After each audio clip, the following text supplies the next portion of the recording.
Hey you, if you're new, welcome. I'm Kristen, and tonight I'm going to show you how to make what I call beef crock roast.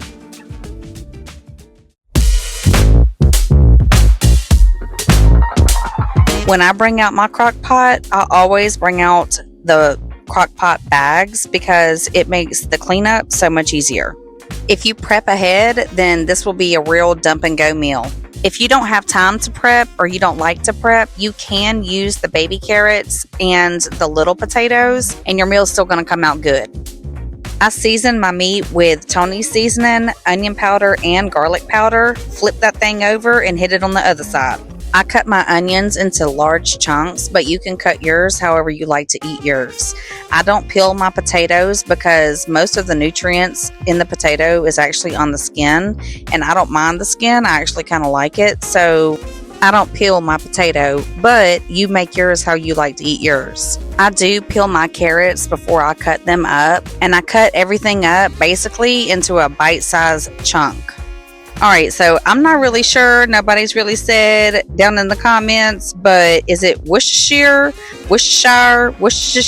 I don't even know how you say it, but you need to add some Worcestershire sauce. It really does pump up that flavor. Once you get your meat seasoned and all your vegetables chopped up, throw your vegetables in on top of your meat and then hit it with that seasoning packet. Then we're going to go in and hit it with the beef broth.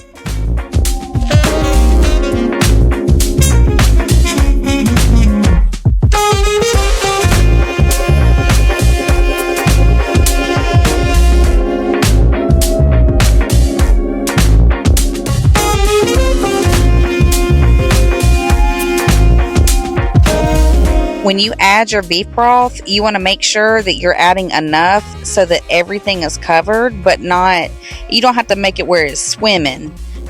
As it cooks, the vegetables are going to release water. So the potatoes are about 80% water, and the celery and the carrots are anywhere between like 90-95% water, somewhere like that. So when it releases this water, it's going to mix in with all these flavors, and that, my lovely friends, is what makes it taste so good. I prefer the low and slow method because you lose less nutrients whenever you cook it slower. And so I like to cook my crock pot meals on low for about 5 hours. Then I'm going to pop off the lid and give everything a toss around and check the meat to see, is it feeling tender or is it still feel a little tough? If it feels like it's still a little tough, I'm going to cut it up to high and I'm going to cook it a little bit longer. If everything's feeling like it's getting tender, then I know that it's time to go on and add the onions and cook it for another hour.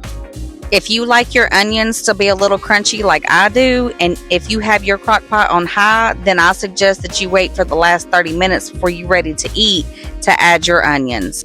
If you don't really like to eat onions, then I suggest that you put them bad boys in whenever you put everything else in and let it just wilt away, because it's pretty much 95% water too, so it just dissolves away.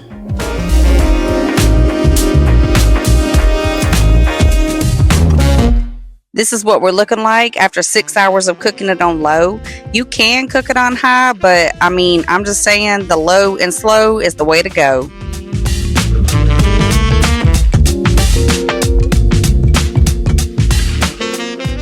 Look at that meat just breaking apart.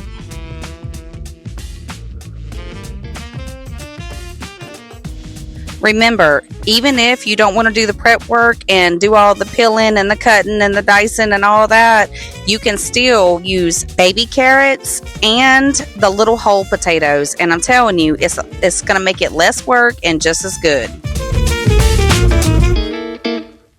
If you haven't already, head over to my Patreon, get your download, grab your groceries, and come back tomorrow because we're going to be making a yummy tuna noodle casserole.